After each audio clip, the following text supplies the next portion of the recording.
Welcome friend, आपके अपने study YouTube channel पे स्टडी आरपी पे हमने इसके पहले लेक्चर में इंजीनियरिंग थर्मोडायनामिक्स का कुछ बेसिक कंसेप्ट पढ़े हैं। उसमें आता है सिस्टम सराउंडिंग एंड और कुछ सिस्टम का एक टाइप भी पढ़ा है।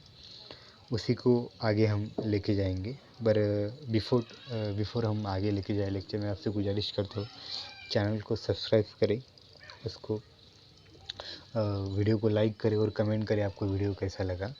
सो बिफोर स्टार्टिंग हम अभी एक ओवरव्यू कर लेते कि कल उसके पीछे वाले लेक्चर में हमने क्या क्या बेसिक कंसेप्ट देखे हैं। हमने देखा कि सिस्टम क्या होता है, सराउंडिंग क्या होता है और बाउंड्री क्या होता है। उसके बाद मैंने आपको कहा था कि सिस्टम के 4 टाइप हैं। उसमें आता है close system, open system, isolated system और अडियाबैटिक सिस्टम। बारी बारी हम उनको पढ़ने वाले हैं। पहले हमने पढ़ लिया है कि क्लोज सिस्टम क्या होता है, पूरा डिटेल उसका एनालिसिस किया कि क्या होता है क्लोज सिस्टम, वो किसको कंट्रोल मास क्यों कैसे कहते हैं, ये सब हमने पढ़ा है। तो उसी को आगे मैं कंटिन्यू करता हूँ।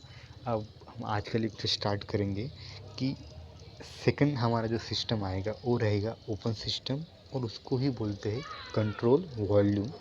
ओके, तो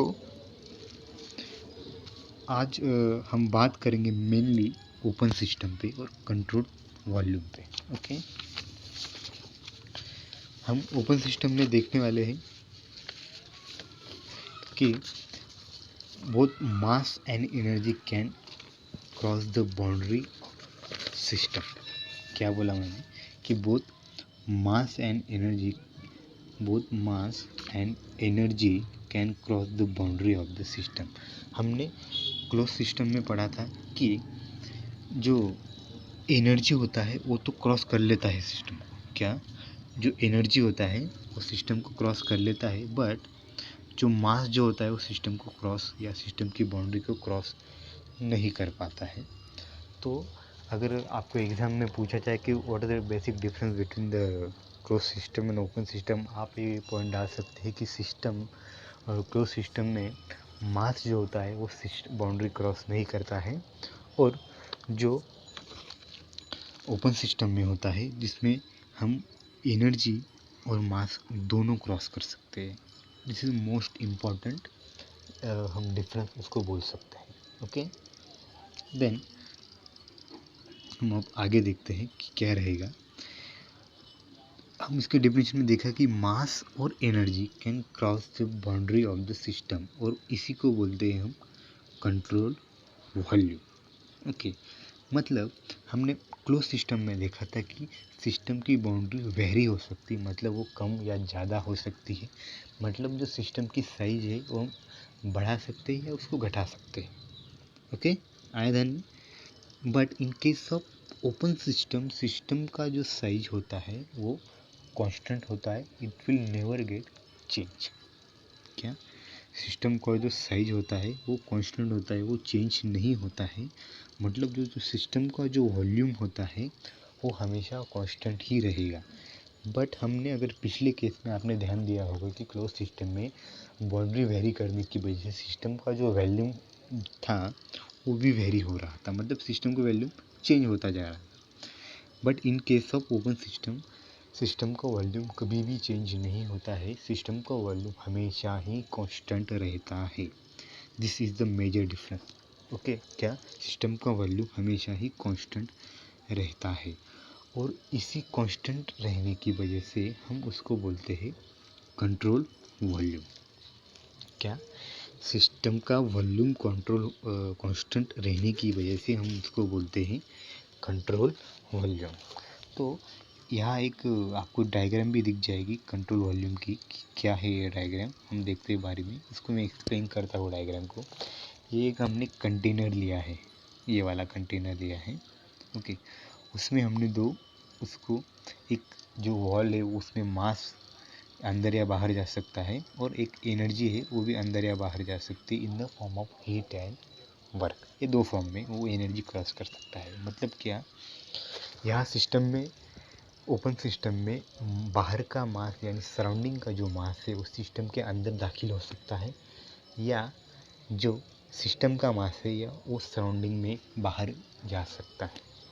ऑन सेम लाइन एनर्जी बाहर जा सकती है सराउंडिंग में, और सराउंडिंग की एनर्जी अंदर आ सकती है। मतलब दिस इज़ ओपन सिस्टम, कोई भी अंदर आ सकता है, कोई भी बाहर जा सकता है। इसका क्लोज सिस्टम में हमको रिस्ट्रिक्शंस थे। मतलब क्या, क्लोज सिस्टम में जो हमने देखा था पॉइंट कि वहाँ सिर्फ एनर्जी बाहर जा सकती है, मास नहीं बाहर जा सकता। ओके, तो आपको ये दो बेसिक पॉइंट आपको ध्यान में आ गए होंगे कि क्या रहता है दोनों बेसिक का डिफरेंस। मैं आपको एक बात बताऊँ तो जो ओपन सिस्टम है वो इंजीनियरिंग में मोस्ट इम्पॉर्टेंट और मोस्ट यूज़ होने वाली सिस्टम में आगे जो हम पढ़ने वाले हैं, कंप्रेसर पढ़ने वाले हैं, टरबाइंस पढ़ने वाले, कंडेंसर पढ़ने वाले, नोजल पढ़ने वाले और वो हीट एक्सचेंजर पढ़ने वाले, ये जो भी कुछ रहेगा ये belongs to open system. Okay, और क्लोज सिस्टम में जनरली बिलोंग्स करता है हमारा आईसी इंजन बिलोंग्स करता है, वो हम आगे देखेंगे क्या है उसका पर्सपेक्टिव। ओके, तो मैं आपको थोड़ा एग्जांपल में बता दूँ ओपन सिस्टम का। ये रहेगा air compressor, turbine, condenser, nozzle. मैं आपको आगे पूरा एक्सप्लेन करने वाला हूँ। आपको अगर अभी नहीं समझा होगा तो डोंट बॉदर, पूरा हम आगे इसको एक्सप्लेन करेंगे एक एक कंसेप्ट, उसका क्या होता है, एयर कंप्रेसर क्या होता है, टरबाइन क्या होता है, कंडेंसर, नोजल क्या होता है, उसके एडवांटेज मतलब उसका एप्लीकेशंस क्या होते हैं, इंजीनियरिंग थर्मोडायनेमिक्स में हम क्यों पढ़ते हैं, ये सब आगे बारी बारी से हम पढ़ने वाले हैं। ओके, तो हमने यहाँ दो सिस्टम पढ़ लिया है, तो आगे हम सिस्टम पढ़ेंगे नेक्स्ट वाला, आइसोलेटेड सिस्टम। ओके,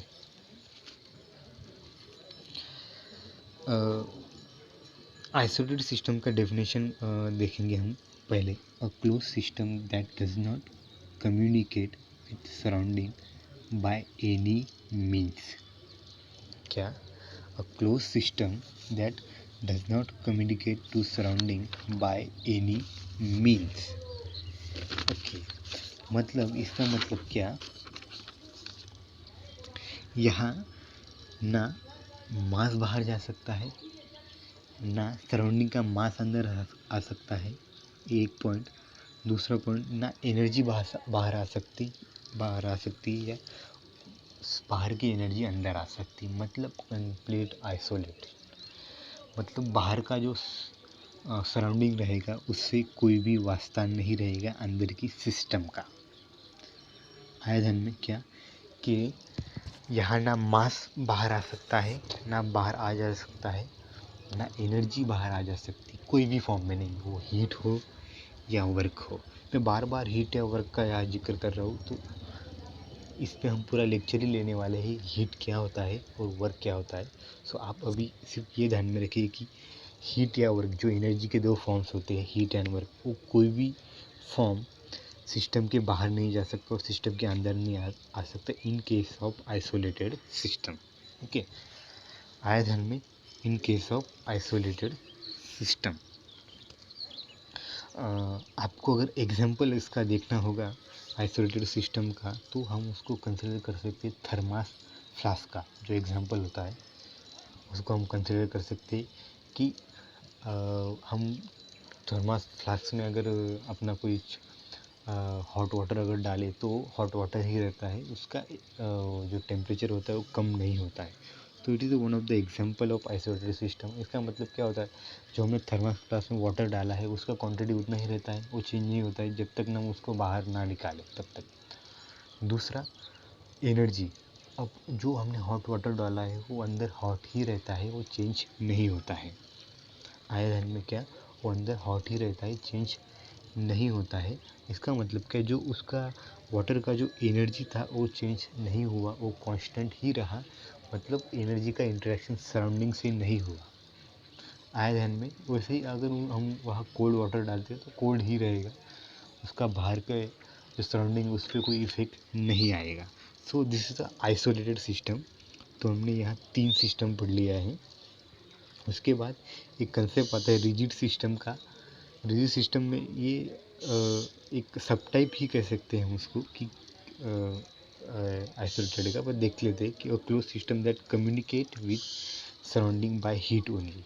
ओके, मतलब क्या, यहाँ मास तो नहीं जाएगा बाहर या अंदर, मास का ट्रांसफ़र नहीं होगा, बट यहाँ हम ट्रांसफ़र हो जाएगा एनर्जी का बाय मीन्स ऑफ हीट।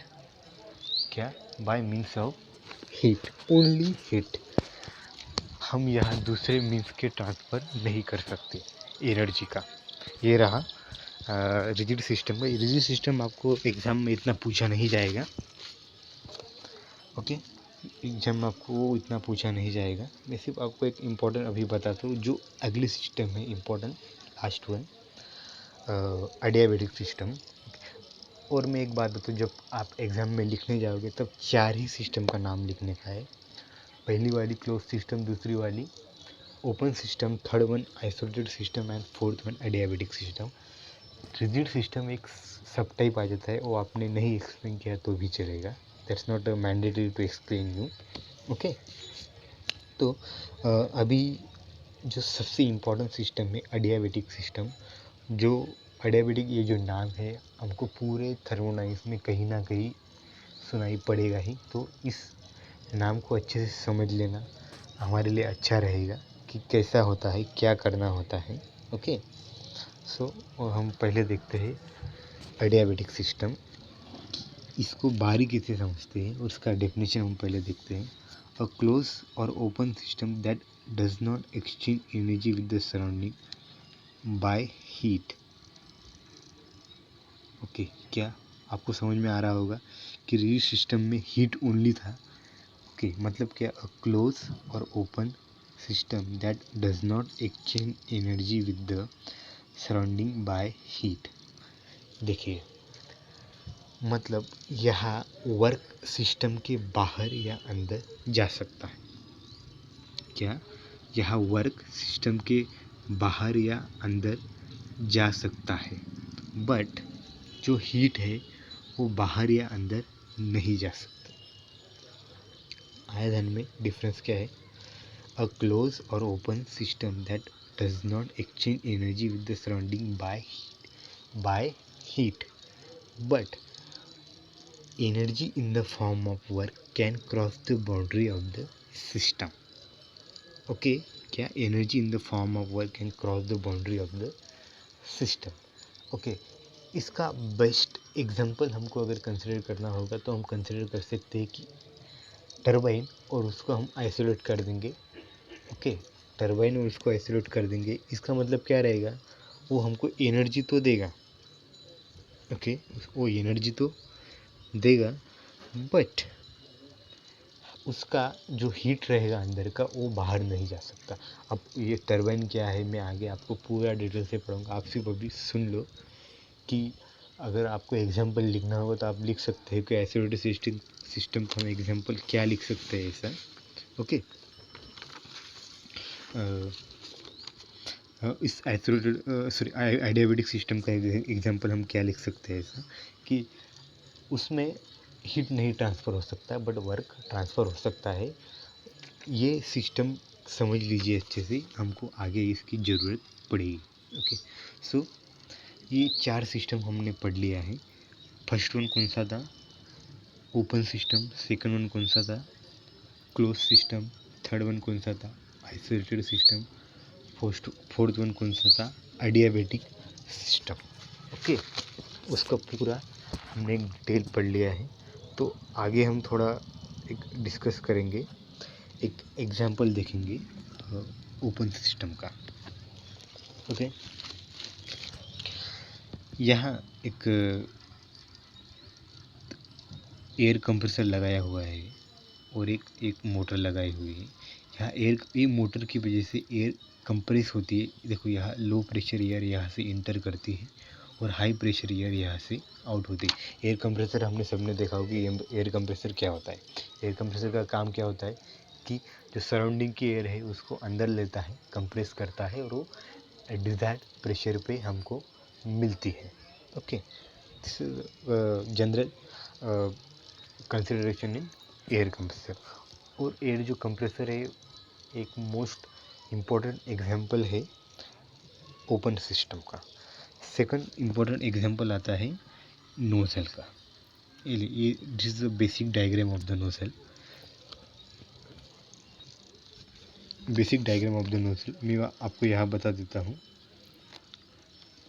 जो नोजल का वर्क क्या रहता है, अगर इस साइड से अगर हम कोई भी लिक्विड फोर्सफुली इसमें इम्पार्ट करें या इम्पिंग करें तो उसका प्रेशर और वो वेलोसिटी चेंज हो जाती है जब वो यहाँ से बाहर निकलता है। ओके, तो नोजल हम आगे पूरा डिटेल से पढ़ने वाले हैं, क्या होता है नोजल, क्या नहीं होता है।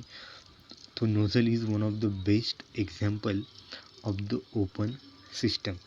यहाँ हमने एक बताया है कि रियल बाउंड्री ये कंसिडर की है, ये वाली रियल बाउंड्री है, और ये इमेजिनरी बाउंड्री उन्होंने कंसिडर की है। आपको जो चाहे आप कंसिडर कर सकते हैं। जो आगे स्टेडी फ्लो एनर्जी इक्वेशन नाम का टॉपिक आएगा उसमें हम नोजल के बारे में पूरा डिटेल पढ़ेंगे, वो क्या होता है, कैसा होता है। तो आज के लेक्चर के लिए बस इतना ही। बाकी का जो डिटेल होगा अगले पॉइंट्स का हम अगले लेक्चर में कंसिडर करेंगे। Okay, so have a nice day.